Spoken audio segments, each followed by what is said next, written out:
Shalom. Sekali lagi shalom. Selamat pagi Bapak Ibu dan Saudara yang kasih dalam Tuhan kita Yesus Kristus. Puji nama Tuhan karena kasih setia Tuhan, pertolongan Tuhan yang selalu menyertai kita sehingga pada saat ini kita boleh lagi bersama beribadah dalam persekutuan ibadah raya pada saat ini. Karena itu biarlah Bapak Ibu kita mengucap syukur dan kita siapkan hati kita untuk sungguh-sungguh kita masuk di dalam hadirat Tuhan. Kita mau datang memuji menyembah Dia dan diberkati oleh Tuhan. Karena itu, mari Bapak Ibu, saya udah jelas semua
hari. Mazmur 130 ayat pertama sampai 5. Sungguh alangkah baiknya dan indah apabila saudara-saudara diam bersama-sama, seperti minyak yang baik di atas kepala, meleleh ke janggut, yang meleleh ke janggut harum dari leher jiwanya, seperti embun-embun Hermon yang turun ke atas gunung-gunung Sion. Sebab kesanalah Tuhan memerintah mereka kehidupan untuk selama-lamanya. Amin. Mari kita tabiskan ibadah kita. Pertolongan kita adalah dalam nama Bapa yang menciptakan langit dan bumi. Kasih setianya untuk selama-lamanya, tidak berkesudahan hingga hari ibadah kita didasarkan atas nama Bapa, atas nama Yesus Kristus dan Roh Kudus, Allah yang menyertai. Haleluya. Amin.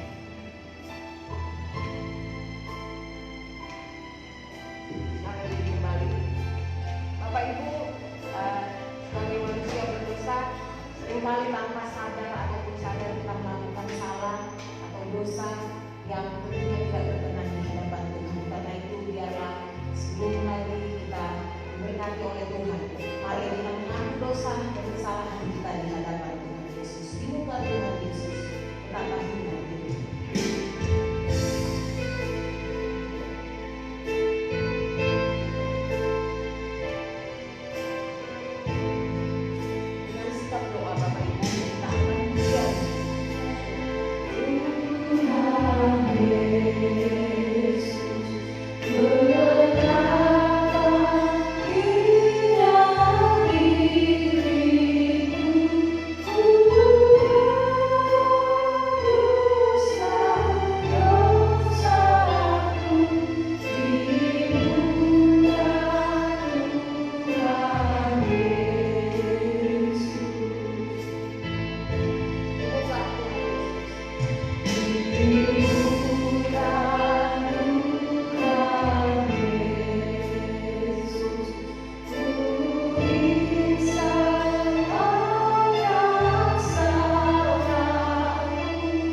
segala hal yang tidak berkenan di hadapan Tuhan. Kami jauh daripada Tuhan. Dan biarlah pada pagi hari ini darah Tuhan melayakkan kami untuk masuk dalam hadirat Tuhan. Terima kasih Bapak untuk pengampunan yang Tuhan anugerahkan tiap-tiap hari dalam kehidupan kami. Terima kasih. Inilah kami dalam nama Yesus kami berdoa. Amin. Bapak Ibu, saya undang kita semua bangkit berdiri. Kita akan mengucapkan pengakuan iman rasuli sebagaimana diucapkan oleh semua orang percaya. Bersama-sama kita ucapkan. Aku percaya kepada Allah, Bapa yang Maha Kuasa, Khalik langit dan bumi, kepada Yesus Kristus anaknya yang tunggal yang dikandung daripada Roh Kudus, lahir dari anak darah Maria, yang menderita sengsara di bawah pemerintahan Pontius Pilatus, disalibkan, mati dan dikuburkan, turun ke dalam kerajaan Allah. Pada hari yang ketiga, menghidup dari antara orang mati, naik ke surga, duduk di sebelah kanan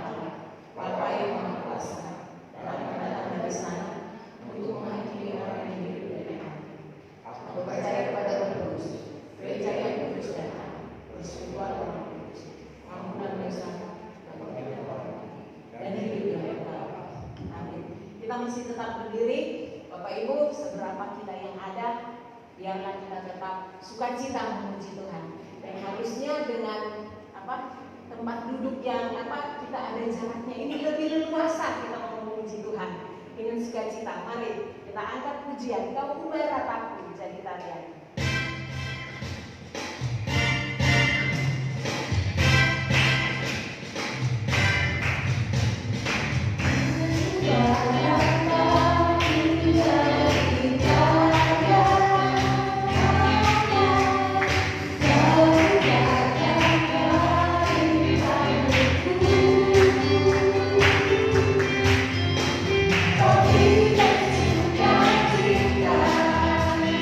You are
kami sungguh datang kepadamu, mengucap syukur untuk kasih anugerah Tuhan dan pertolongan Tuhan bagi kami tiap-tiap hari. Di tengah keadaan yang saat ini membuat kami prihatin, kami bersyukur Tuhan, karena kami tetap di dalam pertolongan dan pemeliharaan Tuhan.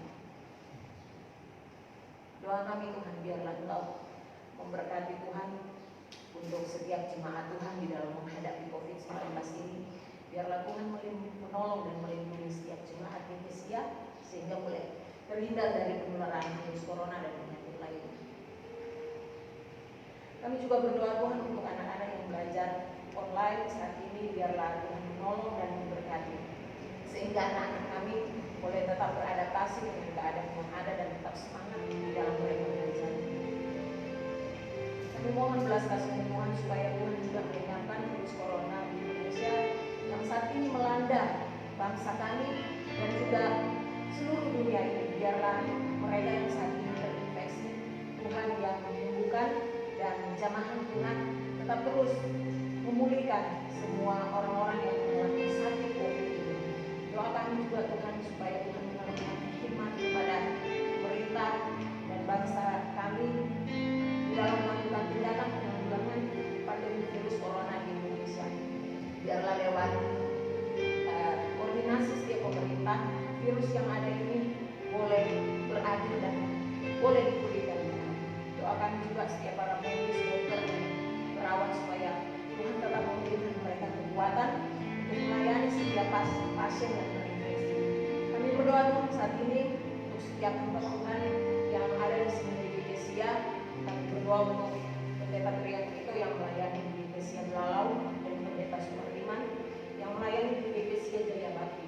Biarlah Tuhan terus memberikan mereka hikmat di dalam mereka menjalankan pelayanan mereka, dan Tuhan senantiasa terus cukupkan apapun yang menjadi kebutuhan mereka tiap-tiap hari. Kami berdoa juga Tuhan untuk pembangunan aula Sinode yang saat ini sedang berlangsung. Biarlah semuanya boleh berjalan dengan baik dan Tuhan senantiasa menyediakan darah bagi Tuhan. Terima kasih Tuhan. Kami menyerahkan doa syafaat ini di dalam tangan kasih Tuhan di dalam nama Yesus kami berdoa. Amin. Baik, sorry, saya agak mas-masan karena ini mungkin terlalu tertutup gitu ya, ini oksigen agak kurang terhirup gitu. Baik, kita siapkan hati Bapak Ibu, kita mau menyembah Tuhan karena Dialah yang terindah di dalam hidup kita. Kita mau meninggikan Dia, kita mau menyembah Dia pada pagi hari. Sangat puji Engkau yang terindah di dalam hidup kita.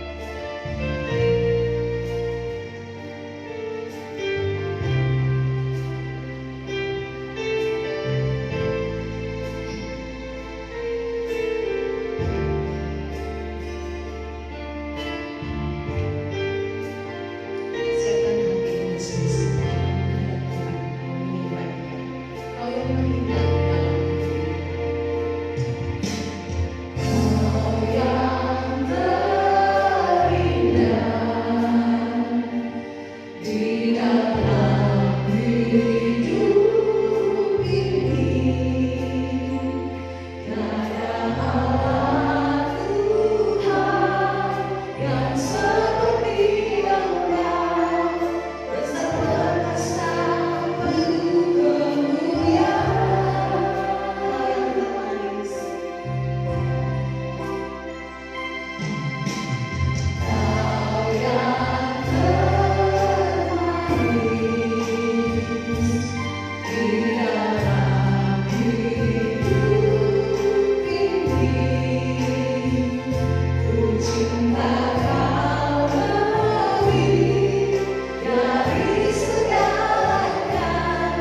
Dan satupun peristiwa tanpa seizin Tuhan. Maka kejadian apapun yang kami alami adalah perkenanan Tuhan dan seizin Engkau. Oleh karena itu kami tetap menyembah Engkau bagaimanapun keadaan apapun yang kami alami. Oleh karena itu di saat yang berbahaya ini, kami terus memuji Engkau, memuliakan Tuhan. Dan kiranya Tuhan terus meneguhkan kami lewat kebenaran firman Allah. Sapalah kami lewat firman-Mu supaya kami kuat dan teguh sebagai jemaat, sama-sama diteguhkan oleh kebenaran firman Allah. Terpujilah Tuhan. Dalam nama Yesus kita yang percaya diberkati berkata amin. Puji Tuhan. Shalom Bapak Ibu. Shalom Bapak Ibu yang di rumah juga. Shalom, Tuhan Yesus memberkati. Kiranya terus kuat dan teguh dalam Tuhan. Hari ini kita akan merenungkan firman Allah 1 Korintus 12 ayat 22 sampai 31. Mohon maaf, ada kesalahan teks di warta jemaat. Kesalahannya adalah dari saya, bukan di sekretariat. Saya salah input ternyata ayatnya. 1 Korintus 12 ayat 12 sampai 31. Baik, saya membaca untuk kita semua. Karena sama seperti tubuh itu satu dan anggota-anggotanya banyak, dan segala anggota itu sekalipun banyak merupakan satu tubuh. Demikian pula Kristus. Sebab dalam satu roh kita semua, baik orang Yahudi maupun orang Yunani, baik budak maupun orang merdeka, telah dibaptis menjadi satu tubuh, dan kita semua diberi minum dari satu roh. Karena tubuh juga tidak terdiri dari satu anggota, tetapi atas banyak anggota. Andai katakan kaki berkata, karena aku bukan tangan, aku tidak termasuk tubuh. Jadi benarkah ia tidak termasuk tubuh? Dan andai kata telinga berkata, karena aku bukan mata, aku tidak termasuk tubuh. Jadi benarkah ia tidak termasuk tubuh? Andai kata tubuh seluruhnya adalah mata, di manakah pendengaran? Andai kata seluruhnya adalah telinga, di manakah penciuman? Tetapi Allah telah memberikan kepada anggota masing-masing secara khusus suatu tempat pada tubuh seperti yang dikehendaki. Andai kata semuanya adalah seperti, di mana itu? Memang ada banyak anggota, tetapi hanya satu tubuh. Jadi mata tidak dapat berkata kepada tangan, aku tidak membutuhkan engkau. Dan kepala tidak dapat berkata kepada kaki, aku tidak membutuhkan engkau. Malahan justru anggota-anggota tubuh yang nampaknya paling lemah yang paling dibutuhkan. Dan kepada anggota-anggota tubuh yang menurut pemandangan kita kurang terhormat, kita beri penghormatan khusus. Dan terhadap anggota-anggota kita yang tidak elok, kita berikan perhatian khusus. Hal itu tidak dibutuhkan oleh anggota-anggota kita yang elok. Allah telah menyusun tubuh kita begitu rupa, sehingga kepada anggota-anggota yang tidak mulia diberikan penghormatan khusus, supaya jangan terjadi perpecahan dalam tubuh, tetapi supaya anggota-anggota yang berbeda itu saling memperhatikan. Karena itu jika satu anggota menderita, semua anggota turut menderita. Jika satu anggota dihormati, semua anggota turut bersukacita. Kamu semua adalah tubuh Kristus, dan kamu masing-masing adalah anggotanya. Dan Allah telah menetapkan beberapa orang dalam jemaat. Pertama sebagai rasul, kedua sebagai nabi, ketiga sebagai pengajar. Selanjutnya mereka mendapat karunia untuk mengadakan mujizat, untuk menyembuhkan, untuk melayani, untuk memimpin, dan untuk berkata-kata dalam bahasa roh. Adakah mereka semua rasul atau nabi atau pengajar? Adakah mereka semua mendapat karunia untuk mengadakan mujizat, atau untuk menyembuhkan, atau untuk berkata-kata dalam bahasa roh, untuk menafsirkan bahasa roh. Jadi, berusaha untuk memperoleh karunia-karunia yang paling utama. Dan aku menunjukkan kepadamu cara yang lebih utama lagi. Tuhan Yesus meneguhkan kita lewat firman Allah. Tema kita adalah keragaman dalam satu tubuh. Keragaman dalam satu tubuh. Keragaman adalah anugerah Allah yang indah. Sejak dalam penciptaan Allah sudah menyatakan bahwa Ia menciptakan dalam keragaman. Begitu Ia menciptakan binatang-binatang, Alkitab menyebut menurut jenis. Memang sudah dari sononya, dari awalnya Allah menyukai keragaman. Begitu Allah menciptakan tumbuh-tumbuhan, Allah juga menyebut firman Allah menyebut sesuai dengan jenis. Begitu menciptakan manusia, laki-laki dan perempuan, ada keragaman, tidak sejenis. Dalam penciptaan makhluk hidup, Allah menciptakan itu beragam, bukan sejenis. Lalu ayat 31 Allah berkata bahwa apa yang diciptakannya itu baik. Jadi keragaman adalah sesuatu yang baik. Kalau ada jemaat beragam, kalau ada jemaat beragam latar belakang, itu adalah baik. Itulah yang dikehendaki oleh Allah. Yang tidak dikehendaki oleh Allah adalah bahwa manusia itu satu dalam komunitas saja dan tidak beragam. Persoalannya ternyata dalam sejarah manusia tidak menyukai keseragaman. Mengapa demikian? Manusia membangun menara Babel supaya mereka satu dan tidak terserak. Mereka memakai satu bahasa, lalu mereka membangun menara supaya mereka tinggal sama. Ini seperti mau bangun rusun yang tinggi. Bukan saja simbol kesombongan di sana, tetapi simbol penentangan kepada Allah. Karena Allah inginnya beragam, tapi mereka menginginkan satu saja, tidak tersirat. Lalu Allah membatalkan niat itu dan menyerahkan mereka dengan tidak mengerti bahasa satu dengan yang lain. Maka manusia itu terserak. Saudara-saudaraku yang dikasih Tuhan, dalam sejarah dunia kita perhatikan, manakala ada satu tokoh, manakala ada bangkit satu tokoh yang ingin mencoba membuat otoriter dalam bangsanya, maka pastinya manakala muncul sektarian dalam sebuah bangsa, gereja pasti runtuh. Mengapa?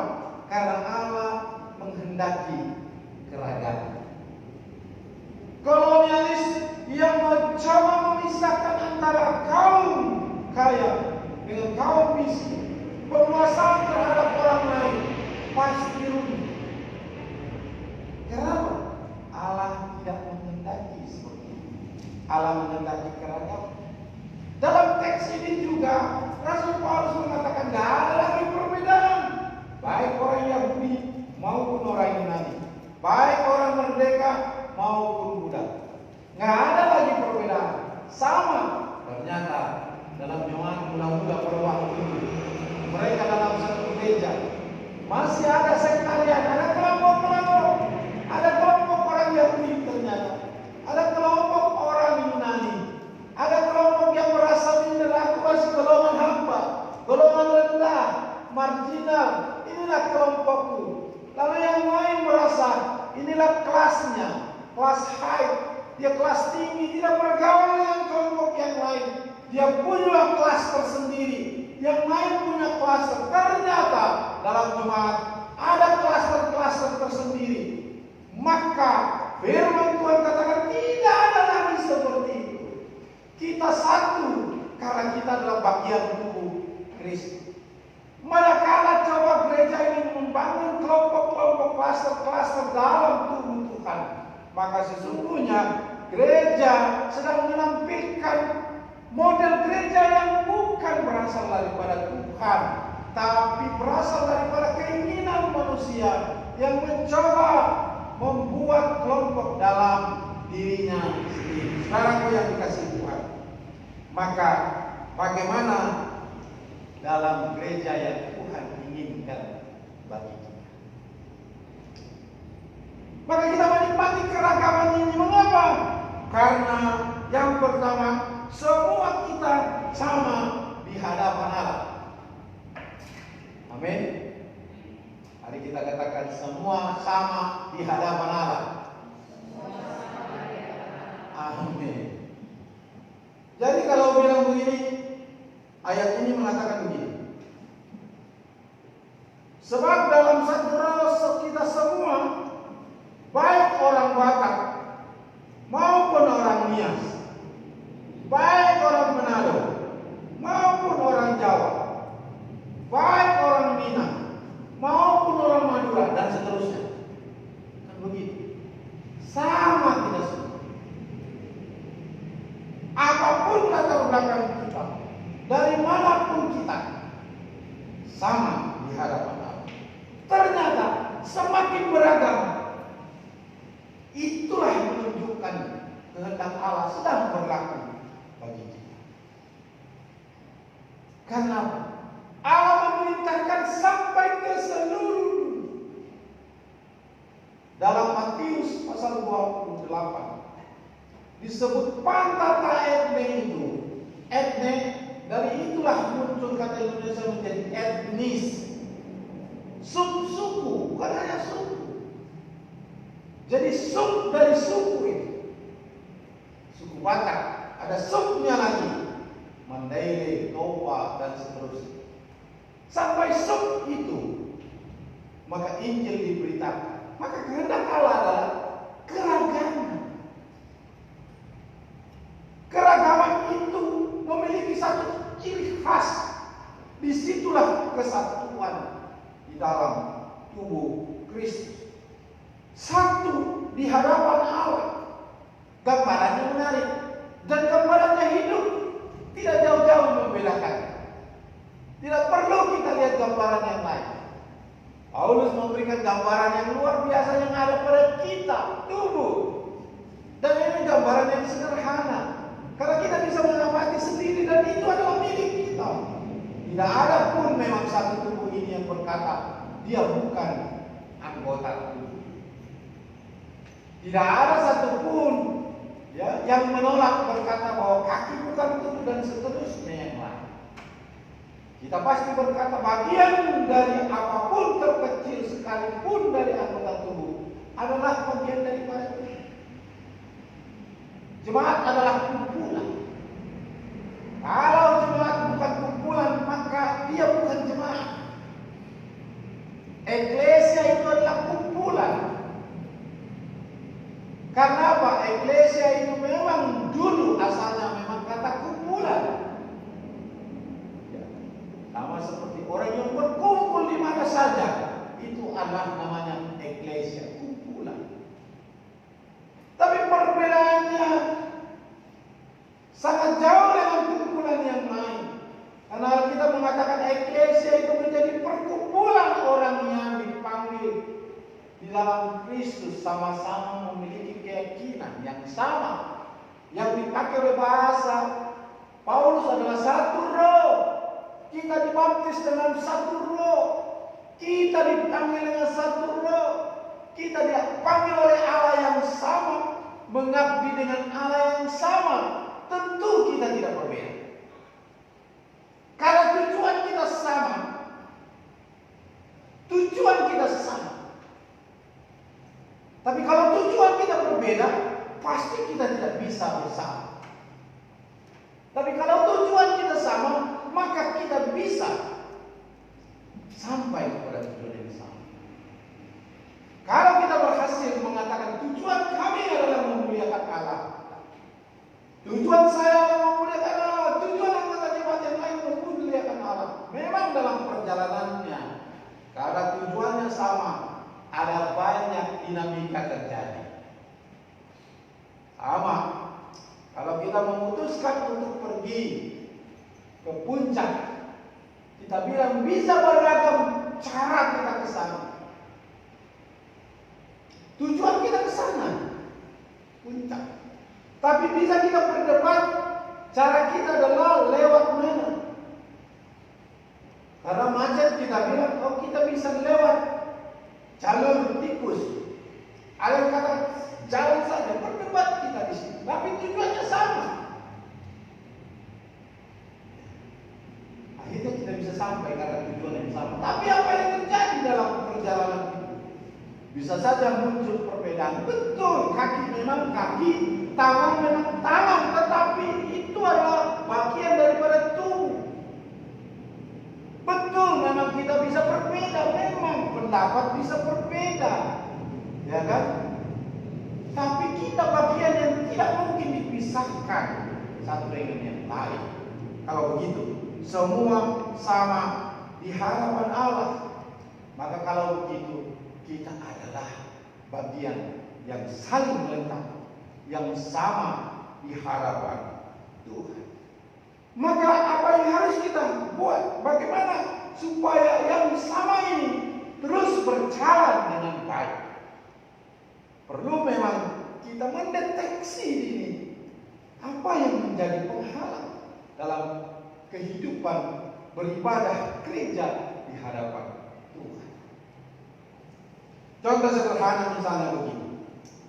Jikalau ada gejala yang terjadi di dalam kehidupan kita, dalam kehidupan masa COVID ini, lalu tiba-tiba kita harus rapid test. Ya kan? Kalau mungkin kita sudah batuk-batuk, sudah panas, lalu datang ke dokter, kasih obat, ya kan? Gak sembuh 3 hari, datang lagi ke dokter, rapid. Ada nggak? Tertular nggak? Dicek kesehatannya. Kenapa? Terganggu kesehatan. Kalau positif, maka dianjurkan swab dan seterusnya. Kalau kenyataan perlu diobati, diisolasi. Karena apa? Tahu, dideteksi. Tapi kalau tidak terdeteksi, tiba-tiba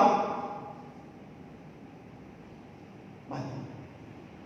Atau sudah tahu gejalanya ada, tetapi tidak mau dideteksi, maka tiba-tiba mati. Itu ibarat tubuh. Gereja sama. Masing-masing anggota itu juga mendeteksi dirinya. Mendeteksi dirinya, adakah bagian daripada gereja ini sedang sehat atau tidak? Adakah saya dalam keadaan saya sedang sehat atau tidak? Deteksi diri perlu. Bukan persoalan menjudge bahwa kamu tidak sehat, tidak. Memang kita orang Indonesia, termasuk saya, kadang-kadang takut ke dokter. Teman saya di Dharma itu check up lah Pak. Terus bilang check up Pak. Ya, nanti ya. Maksudnya check up semua keseluruhannya. Ya, suatu kali saya mau check up memang. Tiba-tiba saya datang dengan istri saya. Dan ditanya, sudah puasa belum semalam? Belum. Ya. Nggak ada gunanya Pak. Balik lagi nggak jadi check up sampai sekarang. Teman saya bilang, nggak mau saya check up. Kenapa? Takut ketahuan penyakitnya. Nah, orang lain kalau takut ketahuan penyakitnya malah tahu bagaimana cara mengobatinya. Kalau dia tidak, semakin takut dia. Kadang-kadang orang salah tujuan check up. Orang pikir check up tahu penyakitnya, lalu menjadi stres. Tapi bagi yang medis katakan tahu penyakit, lalu tahu bagaimana cara mengobatinya. Mendeteksi kerohanian jemaat, mendeteksi kerohanian gereja sama saja. Bukan untuk menyalahkan, bukan untuk dalam tanda kutip membunuh, bukan. Tetapi tahu bagaimana kadar saya, tahu bagaimana kadar kerohanian saya, sampai di mana. Jangan tiba-tiba Sudah tidak ada lagi, di mana dia? Ternyata terhambat mendeteksi. Gereja adalah organisme, dia adalah hidup. Dan dia akan pasti berkembang. Dia seperti tubuh. Kalau tubuh ini tidak bertumbuh dari bayi sampai ke anak, lalu dia tidak bertumbuh normal, maka ada sesuatu yang menghambat pertumbuhannya. Ditemukan, ternyata ada penghambat. Organisme gereja ini juga demikian. Karena di situ ada kita. Kalau kita tidak bertumbuh, maka ada penghambat. Mengapa kita tidak bertumbuh? Kalau gereja tidak bertumbuh, berarti ada penghambat. Di mana gereja itu bertumbuh? Ada dua kemungkinan. Siapa yang bisa mendeteksi? Kita bisa mendeteksi, atau bisa kita mengundang orang untuk mendeteksi kita. Coba cek keadaan saya. Ya, tanya kita, lalu kita sampaikan jawaban. Lalu bisa kita dideteksi dalam keadaan kerohanian kadang. Sama seperti orang tes psikotes. Begitu psikotes, tahu keadaan. Anak-anak kita juga mungkin peminatan sekolah, dites tahu kemana minat. Sama, ketika kita dideteksi keadaan rohani, kita bisa tahu ada kerohanian saya bagaimana. Ketika kita tahu keadaan kerohanian, dan ada perlu yang dimulai ditata. Saudaraku yang dikasihi Tuhan, itulah kita sebagai tubuh Kristus yang sama di hadapan Allah, membutuhkan pertolongan Tuhan yang membawa kita sama di hadapan Tuhan dan menjadi umat Allah yang menentukan satu yang lain. Nanti kita lihat bagian yang kedua. Semua sama-sama memiliki fungsi. Menarik sekali gambaran yang dipakai dalam ayat 14 sampai 18. Dikatakan karena tubuh juga tidak terdiri dari satu anggota, tetapi harus banyak anggota. Andaikan kaki berkata, karena aku bukan tangan, aku tidak termasuk tubuh, jadi benarkah ia tidak termasuk tubuh? Lalu ayat 28. Dan Allah telah menetapkan beberapa orang dalam jemaat. Jadi Allah sudah menetapkan siapa yang menjadi pada waktu itu nabi, siapa yang pada waktu itu sebagai pengajar, siapa pada waktu itu adalah seorang rasul. Ternyata sudah diberikan Tuhan fungsi-fungsi tersendiri bagi umat Tuhan. Sama seperti bagian daripada tubuh ini, mana bagian tangan dengan fungsinya, mana bagian kaki dengan fungsinya, mana bagian mulut dengan fungsinya, mana bagian dalam dengan fungsinya. Semua punya fungsi, semua punya peranan. Dan kalau yang lain yang mengambil peranan semuanya, maka tidak normal. Ya kan? Coba kalau tangan mengambil peranan daripada kaki, maka itu tidak normal. Dan itu biasanya di akrobat, ya kan? Jalan dengan kaki. Nah, kalau akrobat baru kita tepuk tangan. Tapi coba kalau dia jalan pakai tangan, seterusnya malah tidak normal. Karena itu bukan fungsi. Semua kita fungsi. Tentu saya punya fungsi, tapi tidak semua pasti saya bisa berfungsi dalam jemaat. Saya akan berfungsi sesuai dengan apa yang Tuhan berikan kepada saya, karena saya adalah bagian anggota tubuh yang kecil,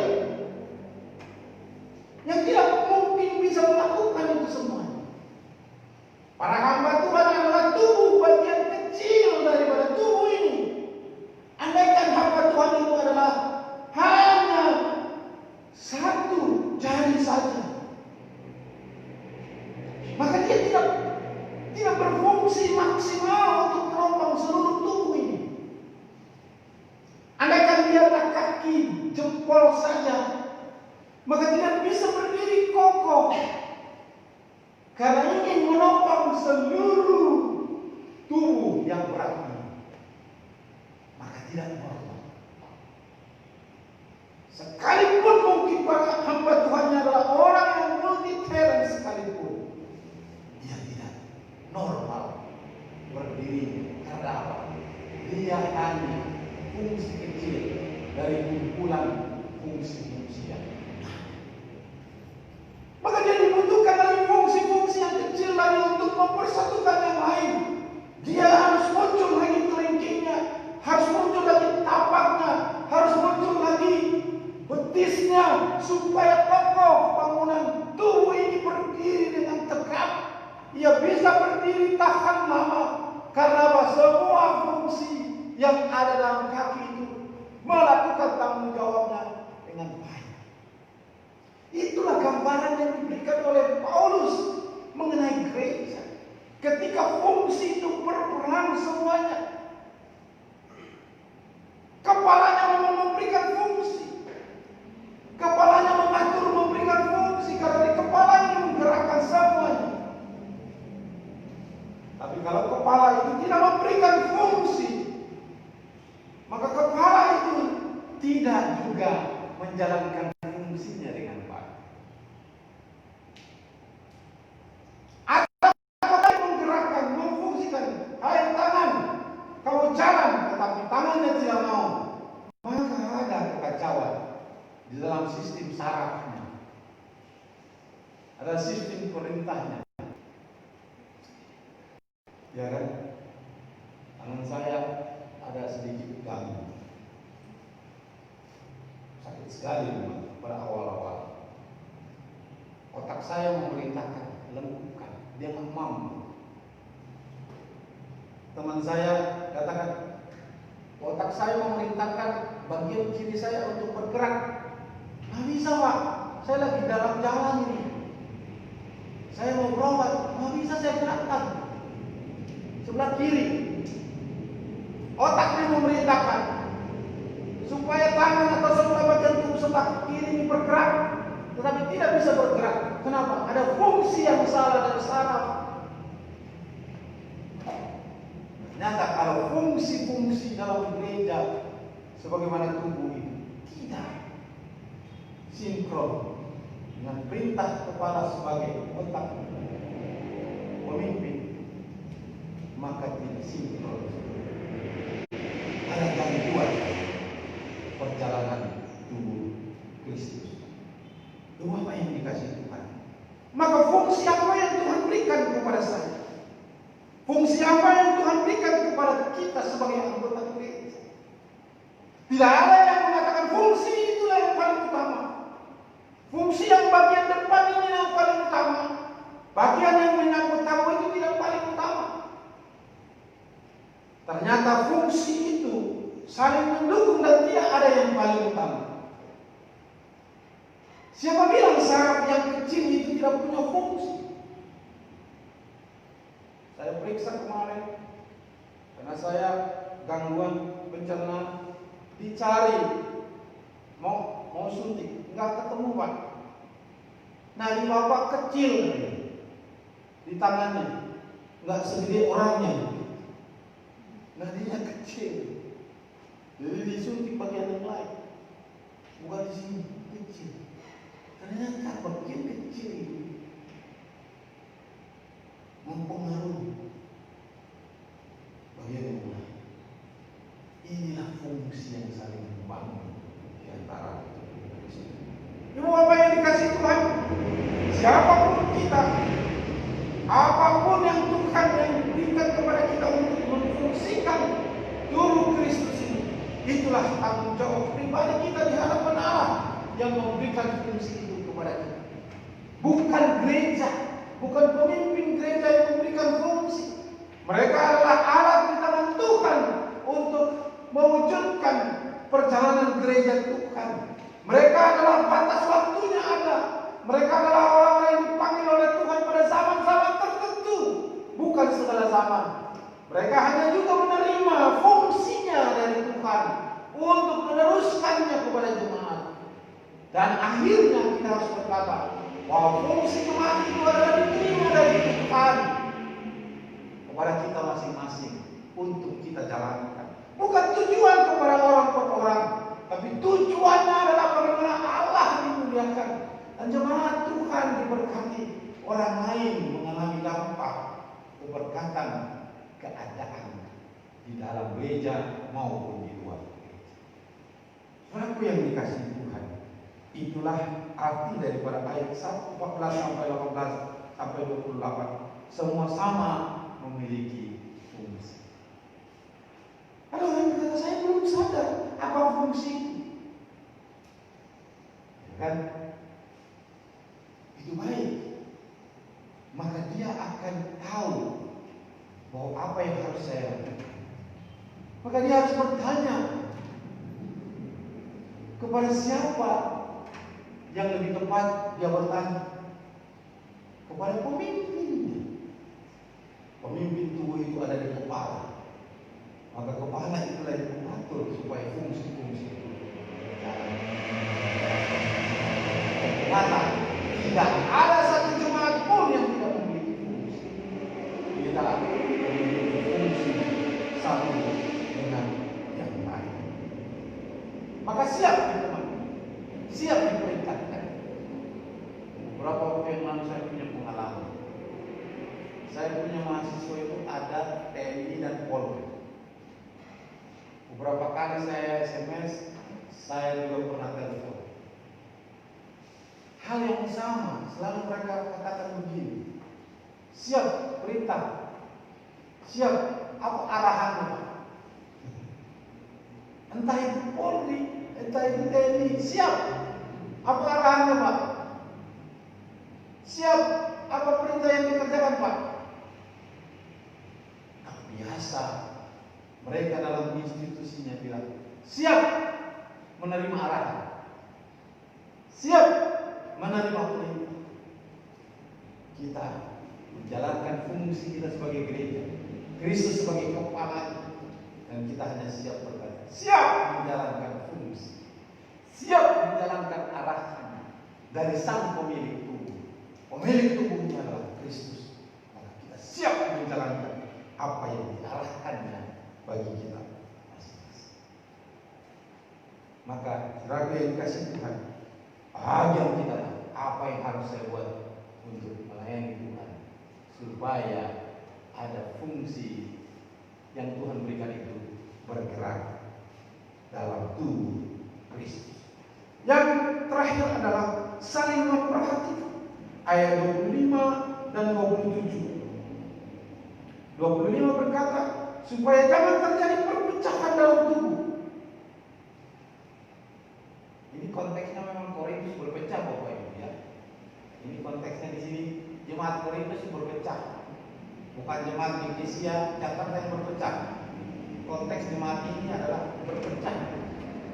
Yang satu bilang aku golongan Paulus, aku golongan Petrus, aku Paulus, aku Apolos.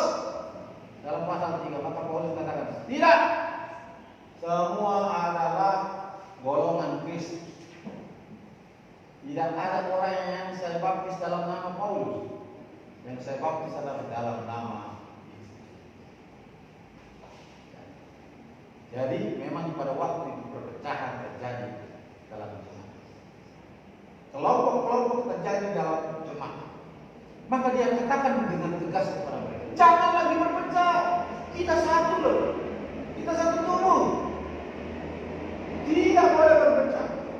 Maka dikatakan firman Allah dalam bagian ini, supaya jangan terpecah, tapi supaya anggota-anggota yang berbeda saling memperhatikan. Supaya anggota-anggota yang berbeda ini saling memperhatikan. Itu saling memperhatikan. Saya diperhatikan dan saya memperhatikan. Itu kata saya.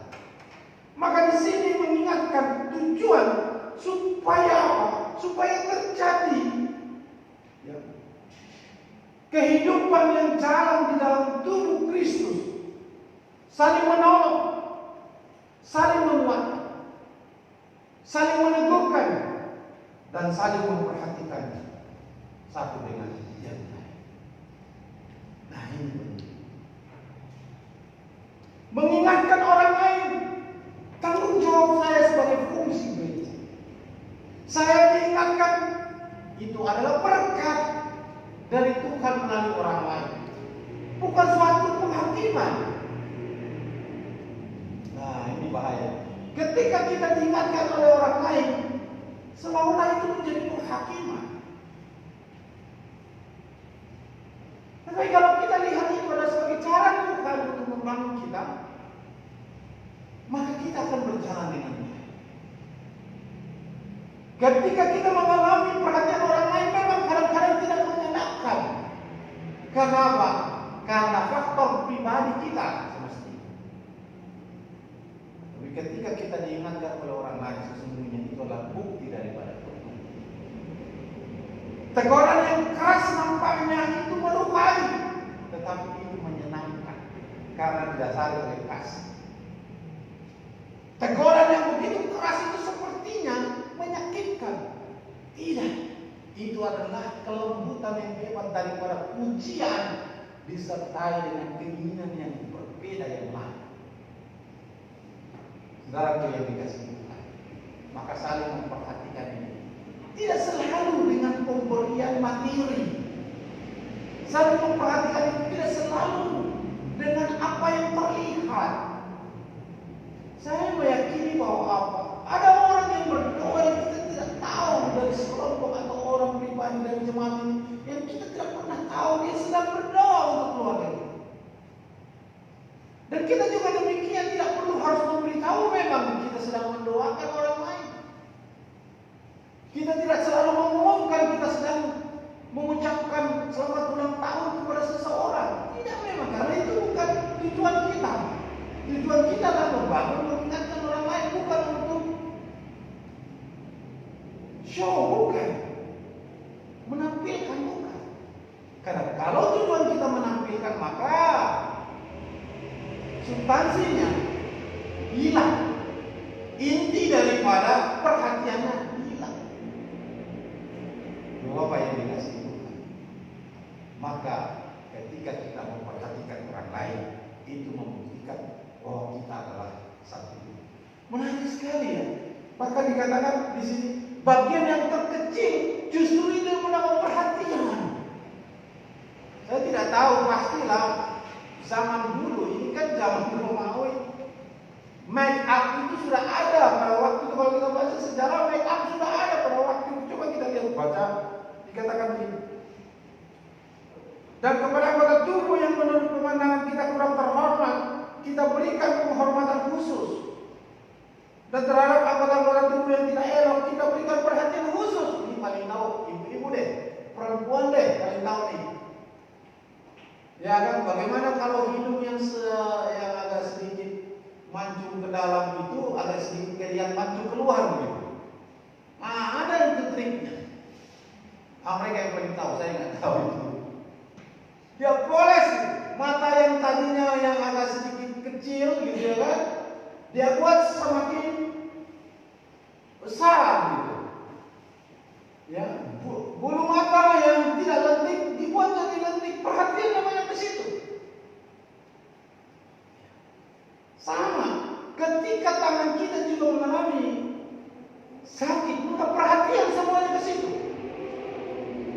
Jadi ternyata perhatian kita justru tercurah kepada anggota yang mengalami kelemahan.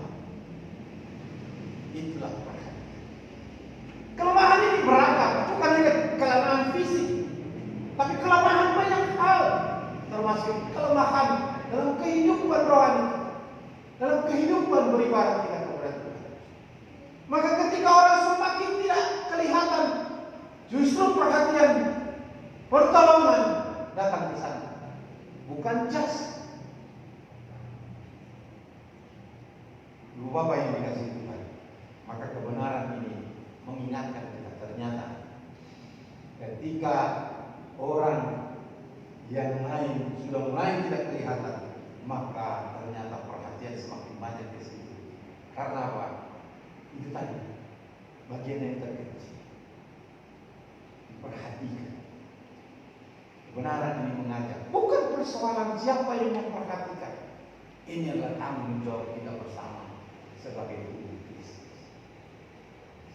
sehingga kita bersama-sama memperingatkan, saling memperhatikan satu dengan yang lain.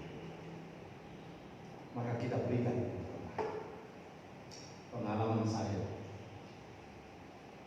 ketika kami merintis ini yang terakhir, merintis gereja. Begitu saya tamat merintis gereja di Depok, usia masih muda, lalu saya menikah. Kami merintis gereja di Depok mulai kecil, 2 keluarga. Lalu kita pada waktu itu mengadakan KKR anak. Kami mengundang adik-adik untuk ikut, tapi juga adik-adik kelas untuk menolong, membantu. Kita berdoa untuk apa yang dibutuhkan pada waktu itu. Pada hari sorenya kita belum cukup dana. Lalu tiba-tiba pada pagi saya waktu membersihkan halaman, mencoba dulu merapikan semuanya, tiba-tiba ada satu ibu-ibu janda. Dia hanya hidup dari pensiun. Dia datang dengan, dia pincang, kakinya sudah pincang, dia pakai tongkat. Lalu dia berkata begini, "Kita, ibu datang." Ya, saya hanya mengantarkan ini. Lalu dia pulang. Dia mengantarkan kamu pulang. Dia pulang. Saya ada tujuan sana. Sepertinya saya sebenarnya ke sana, tetapi urusan Tuhan gerakan saya ke sini. Tujuannya bukan mampir ke tempat kami, tapi Tuhan gerakan saya ke sini. Lalu kita buka amplop, cukup untuk layanan hari. Tuhan gerakan. Barangkali dia sebenarnya menurut saya, dan kita sering perhatikan dia, mengunjungi dia, mendoakan dia. Dia bukan bagian daripada anggota jemaat, tetapi dia mau fungsikan dirinya sebagai tubuh Kristus dari apa yang dia punya, dari keterbatasannya. Dan kita tidak pernah mengajukan proposal kepada dia. Dia tidak tahu itu apa. Dua yang dikasih itu. Ini yang terjadi. Ini pengalaman kecil saja dalam kehidupan. Bahwa Tuhan mau memakai kita. Setiap kita dalam apapun kemampuan yang Tuhan berikan kepada kita. Gerakan kita memperhatikan, menolong, menguatkan, meneguhkan yang lain, sehingga tubuh Kristus berjalan. Kiranya Tuhan Yesus meneguhkan kita melaksanakan fungsi-fungsi yang Tuhan berikan kepada kita. Amin. Mari kita berdoa. Terima kasih Tuhan Yesus. Dalam firman-Mu meneguhkan kami pada hari ini. Pada pujilah Engkau yang menolong, menguatkan kami. Haleluya. Amin.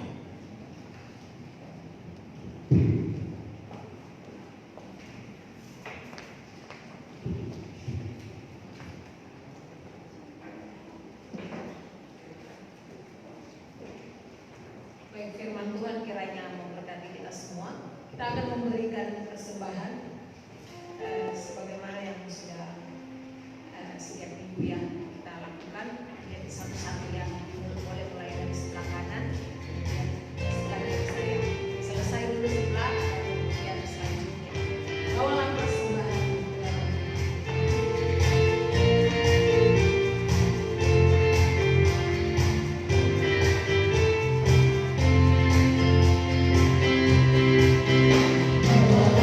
Persembahanku dalam Tuhan.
setiap kebutuhan kami dan dalam pekerjaan pelayanan kami, bahkan Tuhan terus sertai. Karena itu sebagai ucapan syukur kami boleh memberikan persembahan pada pagi hari ini.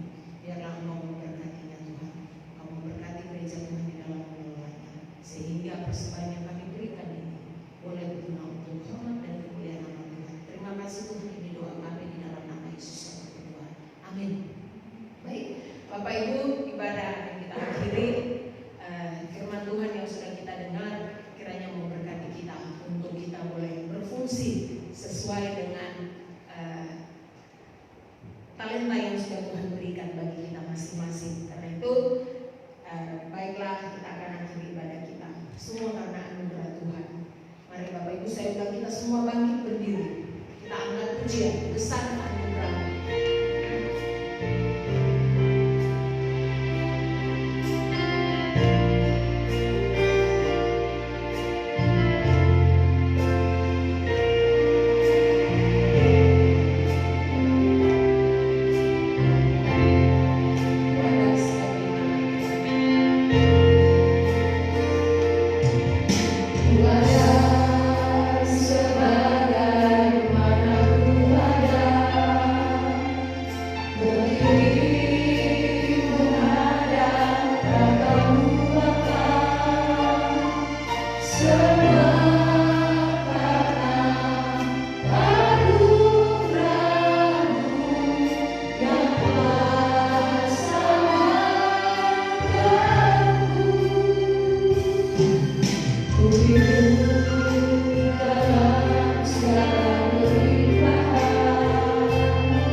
peristiwa yang kami alami dalam bulan-bulan ini. Kami tahu Tuhan terus meneguhkan kami. Kami yakin dan percaya Tuhan akan memampukan kami melewati banyak hal lewat peristiwa ini. Kami terus hidup bergantung kepada Tuhan. Kami yakin dan percaya Tuhan akan menuntun kami. Tuhan akan mengarahkan kami sesuai dengan kehendak tujuan Allah terjadi dalam jemaat Tuhan. Kami berdoa supaya setiap jemaat diteguhkan oleh Allah. Kami yakin dan percaya Allah akan menuntun kami, Allah akan membawa kami ke kehendak Tuhan, khususnya bagi jemaat Tuhan yang terus bergumul untuk pekerjaan usaha mereka.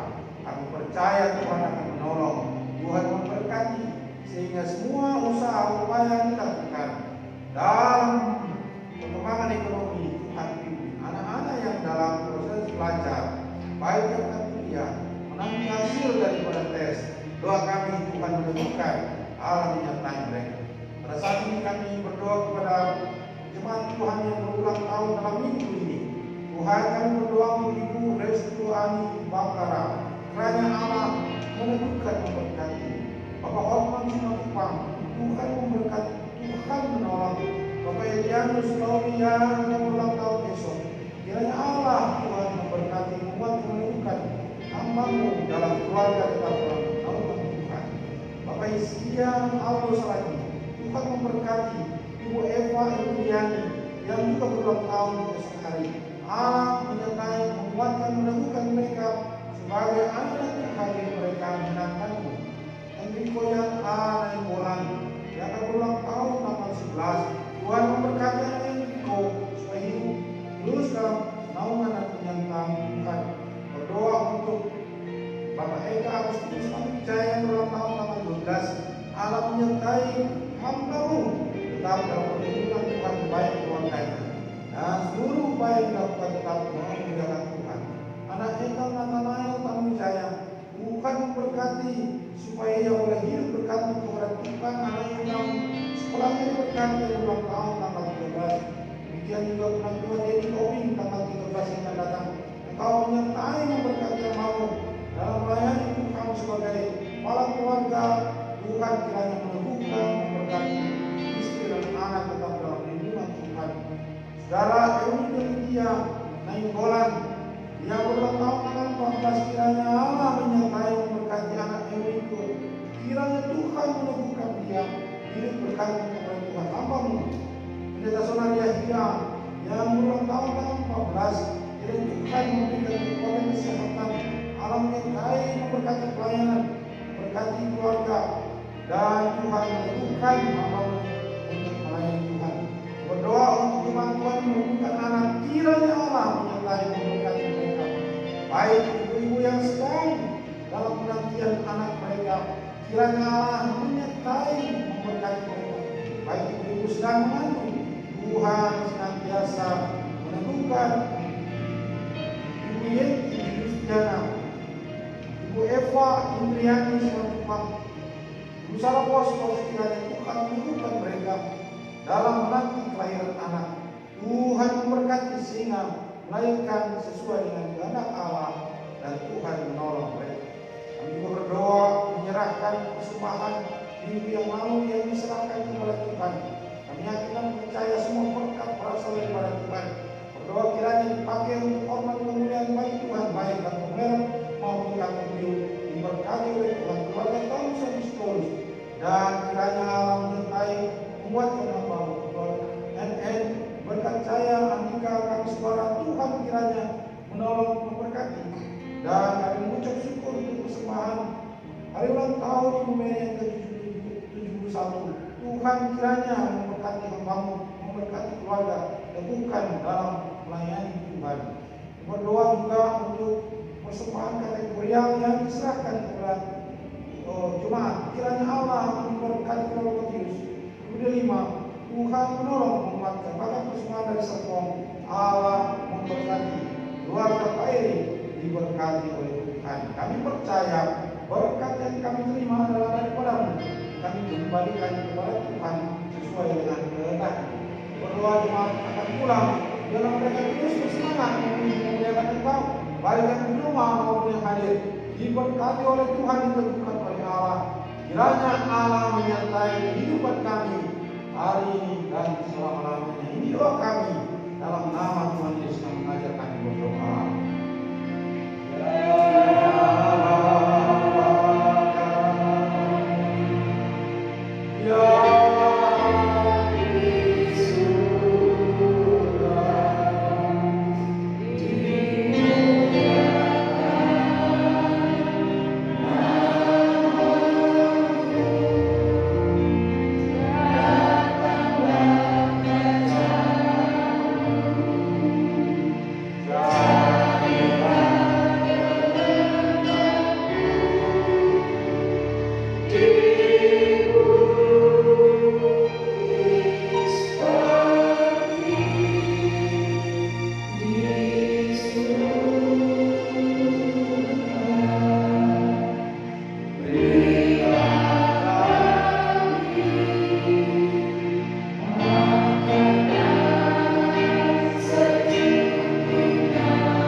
Saudaraku yang terkasih, pulanglah, biarlah firman Allah menjadi dasar kehidupan kita.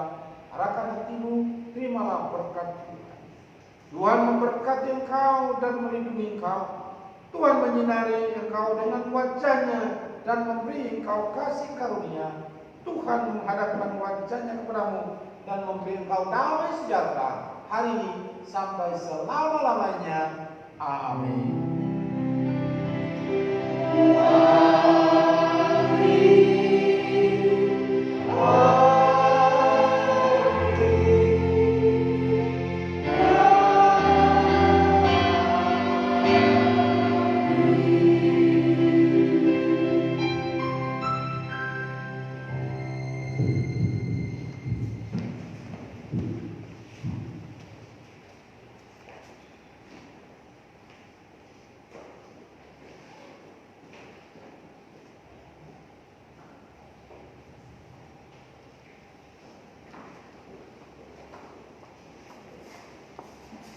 Amin.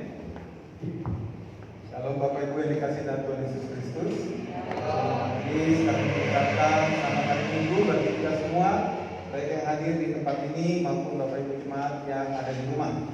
Ada beberapa pengumuman warta jemaat dan kita yang perlu kita perhatikan.